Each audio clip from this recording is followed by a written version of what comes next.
Come along as I explore the pioneer woman's Mercantile and Lodge in Pawhuska, Oklahoma.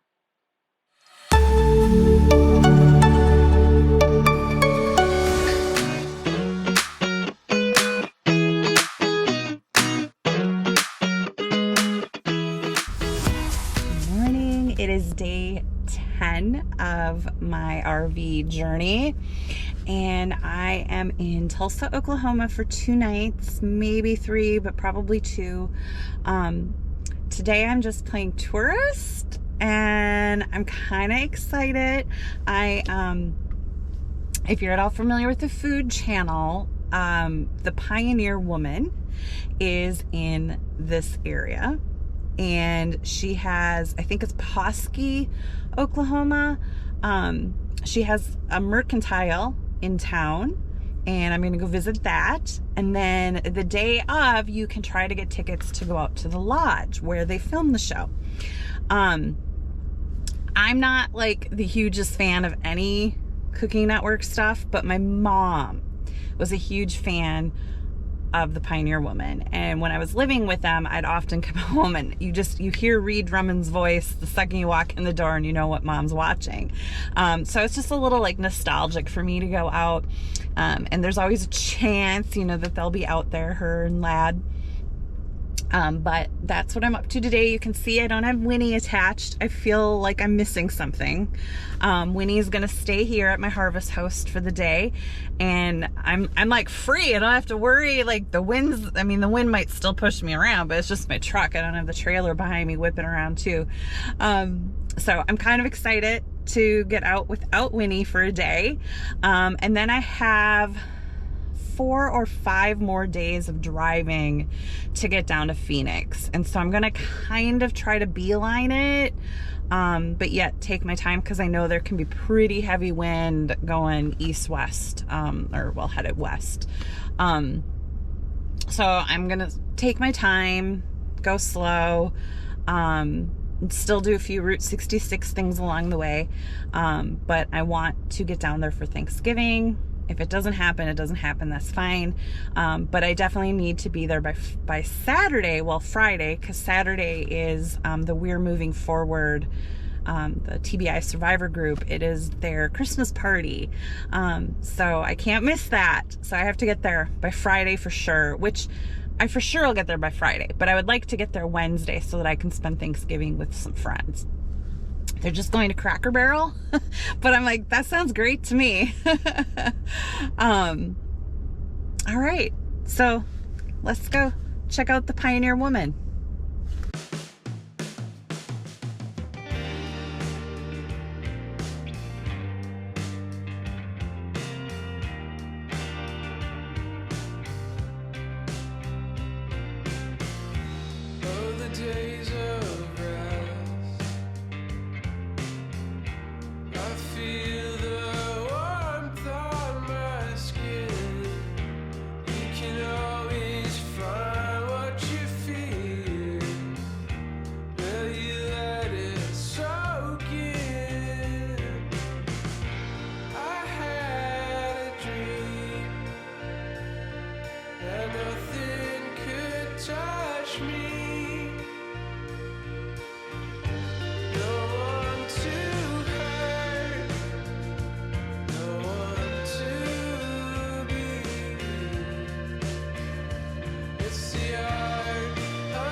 all day long. That's why the binoculars are there, where they live.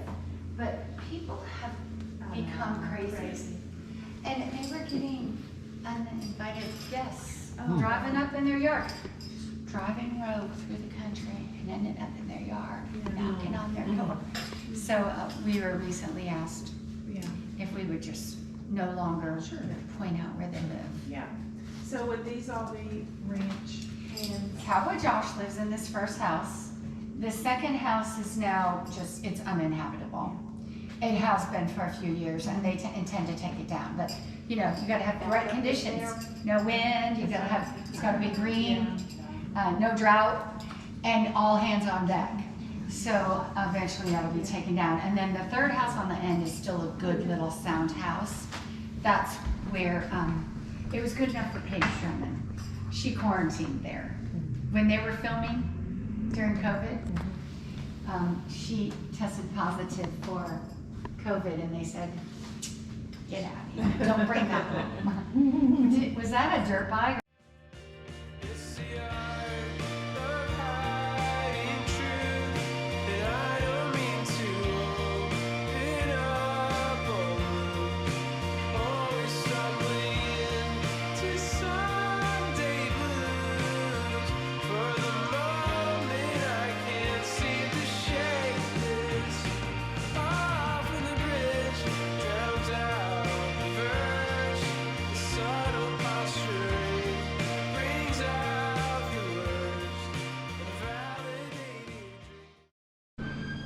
So, flanking the stove oven, we have these wonderful, beautifully disguised refrigeration drawers as well. They're all refrigerator?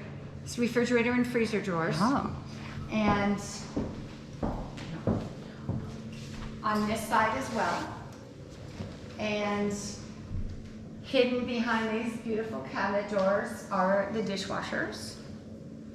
And on the far side of this island is more refrigeration. Lots of refrigeration. And this is where she typically Primarily, cooks. this is where Ree does most of her cooking.